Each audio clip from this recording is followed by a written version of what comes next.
Shalom, salam sejahtera, salam sehat, salam kebaikan bagi kita semua Bapak Ibu yang Tuhan kasihi. Selamat Advent dan selamat menyambut Natal. Biarlah kiranya kita senantiasa hidup dalam perlindungan Tuhan, khususnya dalam menyambut Natal. Pada saat ini kita akan membahas kebenaran firman Tuhan yang menjadi tema umum PGI tahun 2021, tema Natal. Akan tetapi sebelum kita mendengarkan kebenaran firman Tuhan, kita berdoa. Bapa yang baik, Bapa yang kami muliakan dalam nama Yesus Kristus, kami sungguh bersyukur buat segala kebaikan-Mu dalam hidup kami. Pada saat ini ya Bapa, kami akan belajar dari kebenaran firman-Mu. Ajari kami supaya kami mengerti sabda Tuhan. Dalam nama Yesus kami berdoa. Amin. Kebenaran firman Tuhan yang akan menyapa kita dari tema umum PGI untuk Natal yang tertulis dari 1 Petrus pasal 1 ayat 22. Inilah firman Tuhan. Karena kamu telah menyucikan dirimu oleh ketaatan kepada kebenaran, sehingga kamu dapat mengamalkan kasih persaudaraan yang tulus ikhlas. Hendaklah kamu bersungguh-sungguh saling mengasihi dengan segenap hatimu. Adapun yang menjadi tema umum, yaitu dikatakan cinta kasih Kristus yang menggerakkan persaudaraan. Bapak Ibu yang Tuhan kasihi dalam Kristus Yesus, siapa di antara kita selama dia hidup hingga pada saat ini tidak pernah merasakan susah, tidak pernah merasakan bergumul, tidak pernah merasakan yang namanya menderita? Atau yang lebih sederhananya, yang hidupnya aman-aman saja. Apakah kita bisa katakan orang kaya seperti Elon Musk atau Jeff Bezos tidak mengalami yang namanya pergumulan? Tentu ketika kita berpikir bahwa orang kaya tidak mengalami pergumulan, tentu hal ini salah. Tiap-tiap orang selama dia di dunia ini pasti mengalami pergumulan. Akan tetapi pergumulan yang dialami tentu berbeda satu sama lain. Dalam kebenaran firman Tuhan yang menyapa kita pada saat ini dalam khotbah ini, bagaimana orang Kristen mula-mula yang berada tersebar di Asia kecil, yang pada waktu itu menjadi kelompok minoritas, kelompok yang mengalami pergumulan, kelompok yang mengalami penderitaan, kelompok yang mengalami termarginalkan, bahkan yang senantiasa hidupnya merasakan ketidakadilan setiap saat. Kenapa bisa demikian? Itu dikarenakan iman mereka kepada Kristus. Apa yang mereka alami, tentu juga kita alami pada saat ini. Seperti yang kami katakan tadi, masing-masing setiap orang, setiap individu, selama dia hidup di dunia ini, dia tidak pernah terlepas dari pergumulan. Dalam situasi kita saat ini, dalam COVID-19 yang sudah 2 tahun melanda negeri kita, melanda dunia ini, tentu kita mengalami pergumulan yang begitu luar biasa. Maka Dalam firman ini dikatakan bagaimana setiap orang yang percaya itu ketika mereka mengalami sebuah pergumulan, tentu yang diuji, yang diinginkan oleh Tuhan, mereka kuat di dalam pergumulan. Maka Petrus memberikan sebuah penguatan kepada orang-orang percaya yang ada di Asia kecil pada saat itu, termasuk kepada kita. Apa yang menjadi penguat yang diberikan oleh Petrus, yang diberikan oleh firman Tuhan bagi kita pada saat ini? Dalam firman ini dikatakan bahwa setiap orang percaya sesungguhnya sudah mendapatkan pengampunan. Artinya pergumulan terbesar kita yaitu dosa. Namun ada sebuah kepastian bahwa setiap orang yang percaya sudah mengalami yang namanya pengampunan. Dalam firman ini dikatakan, karena kamu telah menyucikan dirimu oleh ketaatan kepada kebenaran, sehingga kamu dapat mengamalkan kasih persaudaraan. Ada dikatakan pertama, karena kamu telah menyucikan dirimu oleh ketaatan kepada kebenaran. Karena kita sudah dibenarkan di dalam Tuhan, karena kita sudah disucikan di dalam Yesus Kristus, maka kita menjadi hidup di dalam kebenaran. Bagaimana orang yang sudah hidupnya hidup di dalam kebenaran? Firman ini katakan, ketika engkau sudah hidup di dalam kebenaran firman Tuhan, maka kamu dapat mengamalkan kasih persaudaraan yang tulus. Bapak Ibu yang Tuhan kasihi, ada di sana dikatakan kasih persaudaraan. Apa itu sebenarnya kasih persaudaraan yang dimaksudkan dalam perikop kita ini? Kalau kita melihat dalam bahasa aslinya, dari bahasa Yunani, kasih persaudaraan itu dikatakan Philadelphia, yang terbentuk dari suatu suku kata phileo atau philia, yang arti sebenarnya adalah kasih atau mengasihi. Dan juga dari kata adelphos yang artinya saudara. Jadi kasih persaudaraan yang dikatakan dalam kebenaran firman Tuhan atau Philadelphia, yaitu mau menunjukkan bagaimana kehidupan kekristenan, khususnya hingga kita pada saat ini, sekalipun kita mengalami penderitaan, sekalipun kita mengalami pergumulan, sekalipun kita mengalami yang namanya persoalan di dalam kehidupan, akan tetapi kasih persaudaraan harus tetap membara di dalam hidup kita, harus tetap ada di dalam hidup kita. Penderitaan tidak menjadi sebuah alasan untuk menghilangkan yang namanya kasih persaudaraan. Ketika kita bergumul, akan tetapi kita akan tetap mengasihi saudara kita.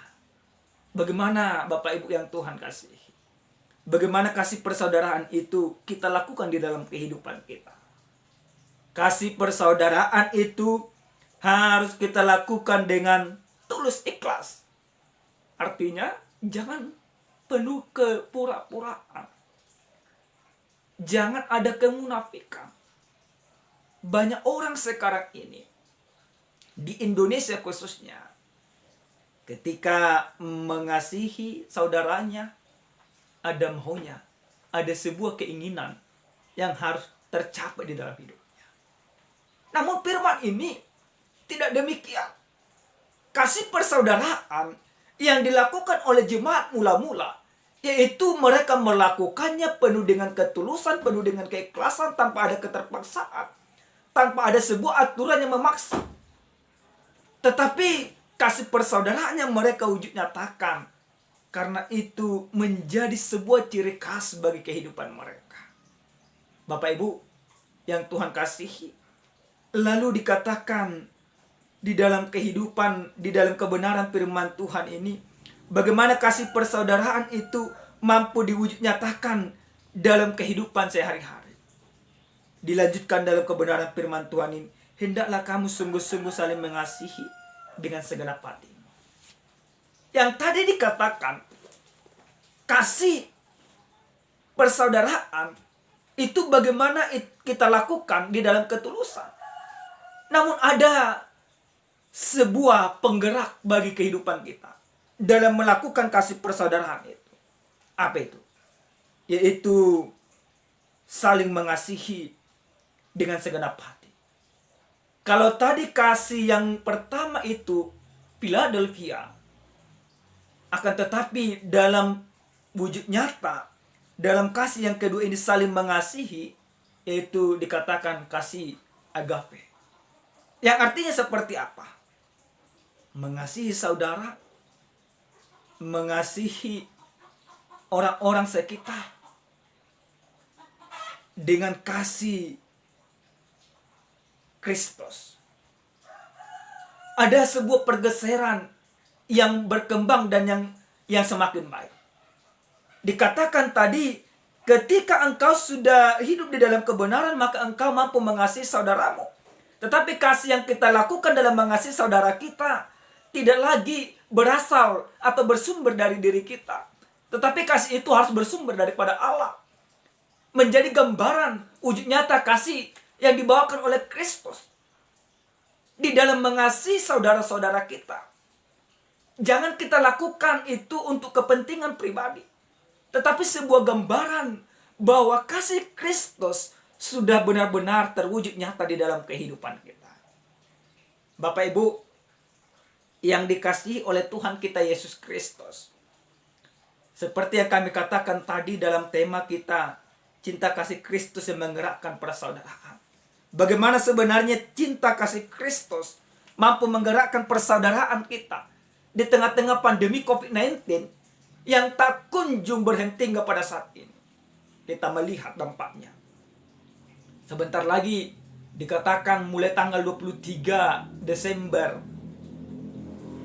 akan dilakukan PPKM level 3. Ada sebuah aturan bahwa setiap orang dipaksakan, diwajibkan untuk tidak pulang kampung pada hari raya Natal dan Tahun Baru.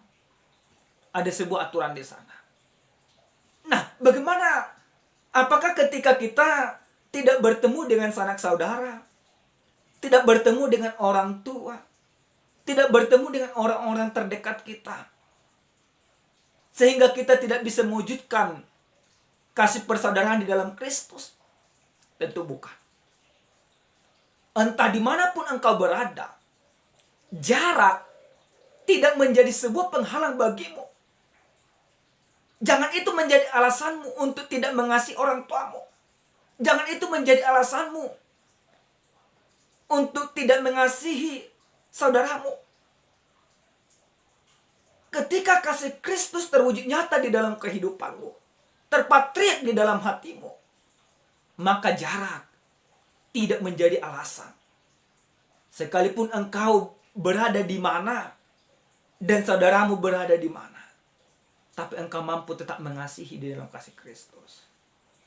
Bapak Ibu yang dikasihi oleh Tuhan kita Yesus Kristus, dalam momen Natal ini kita mau diajak bagaimana cinta kasih Kristus yang mampu menggerakkan kasih persaudaraan dalam kehidupan kita. Yang pertama, hiduplah di dalam kasih Kristus. Kita tidak akan pernah bisa mengasihi saudara kita dengan tulus dan ikhlas kalau kita tidak hidup di dalam kasih Kristus. Yesus Kristus datang ke tengah-tengah dunia ini, ke dalam dunia ini, bahkan ke dalam pribadi kita. Apa yang mau diwujud nyatakan di sana, supaya kasih itu tidak menjadi sebuah pemisah, tapi kasih yang diajarkan, yang dibawakan oleh Kristus harus benar-benar kita aplikasikan di dalam kehidupan kita. Maka bagian pertama yang harus kita imani dari kebenaran firman Tuhan ini, hiduplah di dalam kasih Kristus. Kasih Kristus itu menjadi penggerak kita untuk melakukan segala sesuatu, untuk berbuat di dalam kehidupan. Itu yang pertama Bapak Ibu yang Tuhan kasihi. Yang kedua, yang boleh kita lihat dari kebenaran firman Tuhan ini, Bagaimana kita supaya mampu mewujudkan kasih persaudaraan di dalam kasih Kristus? Yang kedua, kasih Kristus mempersatukan kita dalam perbedaan. Ini benar Bapak Ibu yang Tuhan kasihi. Dalam masa-masa pandemi COVID-19 ini, sering sekali perbedaan semakin mengeruncit. Perbedaan menjadi sebuah pemisah. Tetapi lewat kebenaran firman Tuhan ini, kita mau diajak kasih Kristus mempersatukan kita dalam perbedaan. Apapun sukumu, apapun agamamu, apapun gerejamu, apapun pekerjaanmu, apapun jabatanmu. Ketika kasih Kristus sudah datang di dunia ini, maka kasih itu diberikan kepada setiap orang. Bagi Kristus tidak ada yang berbeda. Entah engkau kulit putih, entah engkau kulit hitam, entah engkau orang kaya atau orang miskin. Namun ketika kasih Kristus sudah ada di dalam hidupmu, semuanya perbedaan menjadi satu di dalam Tuhan. Engkau boleh katakan, aku dan engkau dikasih oleh Tuhan selama kita hidup. Ini harus kita wujud nyatakan Bapak Ibu yang Tuhan kasihi. Kasih persaudaraan yang dibawakan oleh Kristus dalam momen Natal ini menjadikan perbedaan itu menjadi satu di dalam Tuhan. Yang ketiga Bapak Ibu yang Tuhan kasihi, apa yang boleh kita lihat dari kebenaran firman Tuhan ini? Kasih Kristus yang menggerakkan untuk memulihkan dari keterpurukan. Seperti yang kami katakan tadi Bapak Ibu yang Tuhan kasihi. Akibat dari pandemi ini, banyak dari kita menderita. Banyak dari kita menjerit. Pengangguran berada di mana-mana. Karena apa? Karena akibat dari pandemi ini, perusahaan-perusahaan banyak yang tutup dan lain sebagainya. Namun, apa yang boleh kita serukan? Apa yang boleh kita lakukan di dalam kehidupan kita?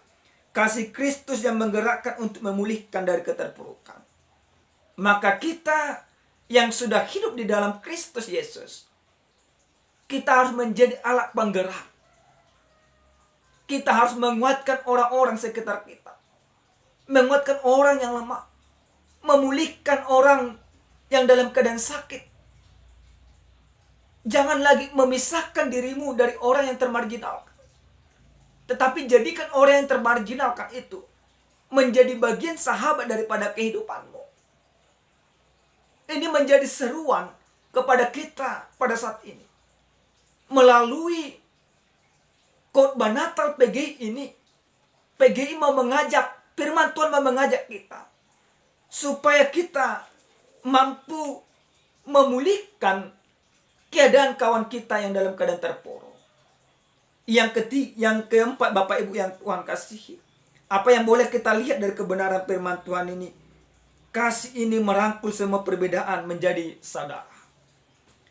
Dalam kebenaran firman Tuhan jelas dikatakan tadi, sehingga kamu dapat mengamalkan kasih persaudaraan yang tulus dan ikhlas, hendaklah kamu bersungguh-sungguh saling mengasihi dengan segenap hatimu.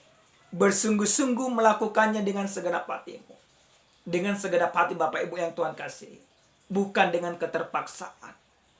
Maka lewat khotbah ini saya mengajak kita pribadi supaya kita mewujud nyatakan seruan Natal ini, seruan kasih persaudaraan ini untuk kita lakukan di dalam kehidupan kita. Bagaimana cinta kasih Kristus yang menjadi penggerak bagi kita. Mengangkat orang menjadi saudara bagi kehidupan kita. Tidak lagi menjadi sahabat. Sebagaimana Yesus katakan bahwa kita adalah sahabat-sahabat Yesus. Maka kita juga karena kita sahabat Yesus, kita juga harus menjadikan orang lain tanpa pandang bulu di dalam kehidupan menjadi sahabat kita. Sekali lagi Bapak Ibu yang Tuhan kasihi, engkau terpanggil pada saat ini, dalam momen Natal ini, engkau terpanggil untuk mengasihi setiap orang tanpa terkecuali. Dengan kasih apa? Dengan kasih Kristus. Yang artinya seperti apa? Kasih Kristus itu penuh dengan pengorbanan. Maka kita juga, karena kita sahabat Kristus, kita harus berkorban untuk hal itu. Korbankan egomu untuk sebuah kebenaran. Korbankan pikiranmu untuk sebuah kebenaran. Korbankan tenagamu untuk sebuah kebenaran. Karena apa? Karena Kristus sudah hidup di dalam hidupmu. Amin. Kita berdoa. Terima kasih Tuhan kami, Tuhan yang maha baik, buat kebenaran firman-Mu. Biarlah kiranya kami mampu mengasihi saudara kami sebagaimana Kristus yang sudah mengasihi dalam kehidupan kami. Ajar kami melakukannya bukan untuk kepentingan sesaat, tetapi sebagai wujud nyata bahwa Kristus sudah hidup dalam kami dan kami hidup dalam Kristus. Terima kasih Bapa. Dalam Kristus Yesus kami berdoa. Amin. Shalom. Selamat Advent dan selamat menyambut Natal. Tuhan Yesus memberkati.